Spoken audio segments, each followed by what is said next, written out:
Oke Pak Tamim, kita wawancara sebentar tentang kejadian 4 November kemarin, tentang penistaan agama yang dilakukan Basuki Cahayapurnama. Menurut Tamim sendiri, komentar bagaimana untuk menjaga itu? Saya berprasangka baik dengan niatan Front Pembela Islam dalam hal ini untuk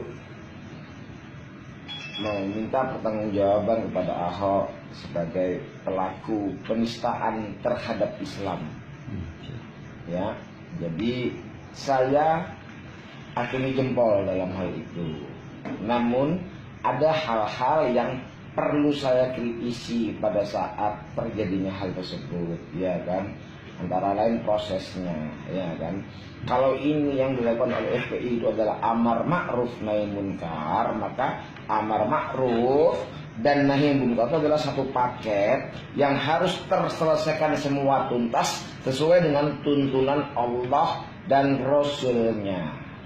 Nah, kalau dibilang demo, kalau dia adalah amar ma'ruf, maka yang berdemo kepada Ahok, kepada Jokowi selaku penanggung jawab penyelenggara negara hanya beberapa ulama datang, wih Jokowi, wih Ahok, kamu udah salah melakukan begini, kamu harus berubah, kalau enggak kamu bahaya. Nah, kalau si Jokowi atau Ahok ini bandel, enggak mau menyadari bahwa itu suatu kesalahan, maka keluarlah proses kedua yang namanya nahi munkar. Nahi munkar ini membutuhkan kekuatan. Maka ketika pemimpin muslim mengajak umat untuk bersama-sama nahi munkar, artinya pemimpin muslim mempersiapkan dirinya dan umatnya untuk berdarah-darah kalaupun harus terjadi pada saat nahi munkar tersebut. Jadi bukan lagi demo. Demo itu hanya pemimpin saja yang berdemo. Kalau ada perentangan dari pelaku maksiat, pemimpin beserta umat datang ke pelaku maksiat, hakimi dia. Hakimi dia karena dia membangkang. Jadi sangat disayangkan kalau ini hanya sekedar demo. Tidak ada. Islam memperbolehkan demo. Boleh, bukan tidak boleh. Tetapi demo itu ada batasan syariat yang harus terpenuhi sehingga itu menjadi nilai pahala, ya kan? Nah, demo hanya itu tadi, ya kan? Kalau udah mengerahkan massa itu adalah upaya nahi munkar. Upaya nahi munkar ini tingkat kesulitannya lebih tinggi daripada amar ma'ruf, maka membutuhkan kekuatan, membutuhkan tenaga, membutuhkan modal dalam hal yang besar. Nah, di sini akan terjadi, kemungkinan akan terjadi hal-hal pahit pada saat nahi munkar ini. Nah, disinilah dibutuhkan kesiapan mental para pelaku nahi munkar ini, walaupun mereka harus mati di tempat pada saat mencegah kemungkaran. Nah, sangat disayangkan ketika para pendemo ini berdemo dan kemudian mereka meneriakkan awas provokator, awas provokator, awas provokator. Ya kan, provokator itu diperbolehkan di dalam Islam. Semua nabi, semua rasul, semua ulama adalah provokator, memprovokasi umatnya untuk melakukan kebaikan, memprovokasi umatnya untuk beribadah dengan cara yang benar. Ya, kalau awas provokator dengan tujuan pada saat demo dengan tujuan untuk memperlemah semangat jihadnya umat, ini sudah salah besar. Jadi terkesan bahwasanya demo ini, ya kan, adalah demo yang santun,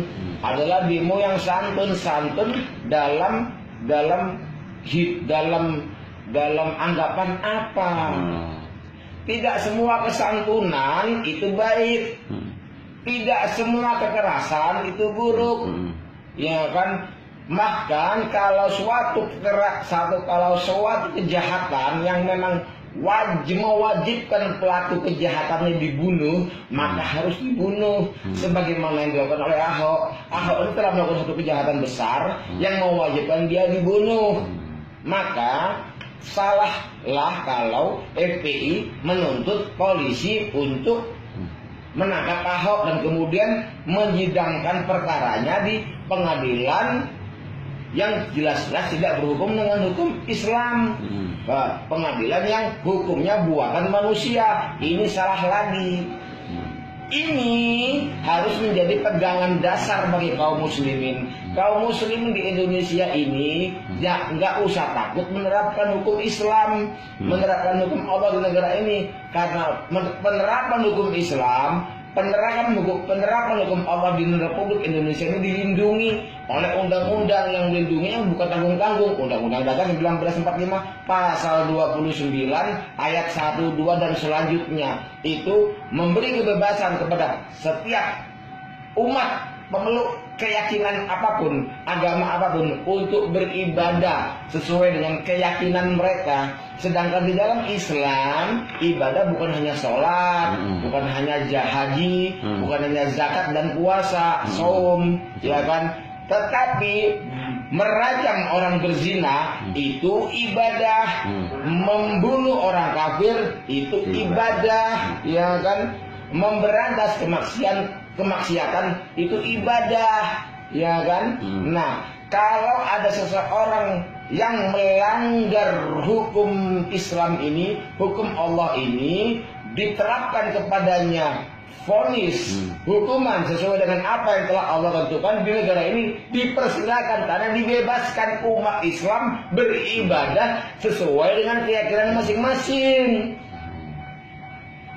Jadi tidak perlu ada kitab perundang-undangan khusus mengenai syariat Islam. Berdasarkan itu saja maka menjadi dasar bagi kita kaum muslimin ini di negara ini untuk berhukum dengan sesuai hukum Islam, ya kan? Nah, jadi kasus Ahok ini harus diselesaikan sesuai dengan hukum Islam.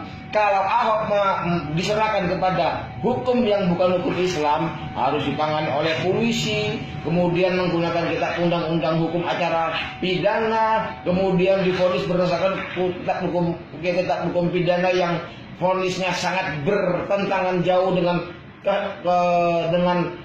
hukum Allah dan petunjuk Rasulnya. Ini satu kesalahan lagi. Ini satu kesalahan.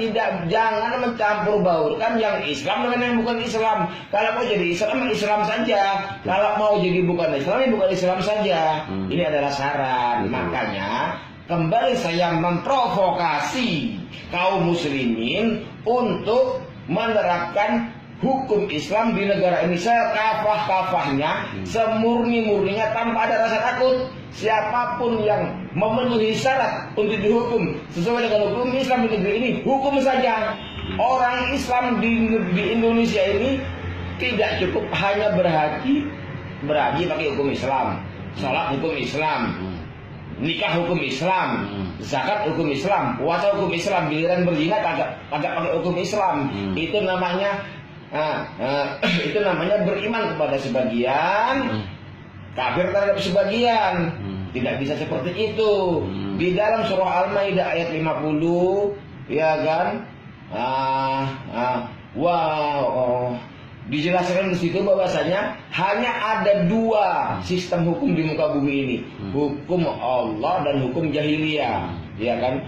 Hukum Allah dan hukum jahiliyah, tidak ada di tengah-tengahnya. Jadi tidak bisa dicampur hukum Allah dan hukum jahiliyah. Pilih salah satu. Betul. Tentukan warna, ya kan? Apa hukmal jahiliyati yabghun wa man asanu minallahi hukma liqaumi yuqinun. Al-Maidah 50. Apa hukum Allah? Apakah hukum jahiliyah yang kamu kehendaki? Mana yang lebih baik daripada hukum Allah bagi orang-orang yang yakin? Kalau kamu yakin bahwasanya Allah itu maha baik, maha benar, maha segala-galanya, sudah gunakan Allah. Gunakan hukum Allah, jangan gunakan hukum yang selain Allah. Ini adalah saran saya. Jadi siapapun kaum muslimin di negeri ini, silahkan terapkan syariat Islam, hukum Allah sekafah-kafahnya. Tidak ada yang melarang. Kalau ada yang melarang umat Islam menerapkan hukum Allah di negeri ini, udah perangi mati. Kalau mereka matinya mati syahid. Kalaupun mereka menang mulia. Inilah makanya disebut hidup mulia atau mati syahid. Kalau perang dengan orang yang melarang menerapkan hukum Allah dan kemudian pelaku perang ini mati, ya udah mati syahid, nggak ada yang rugi, semuanya untung. Makanya jangan takut berperang dengan musuh-musuh Allah.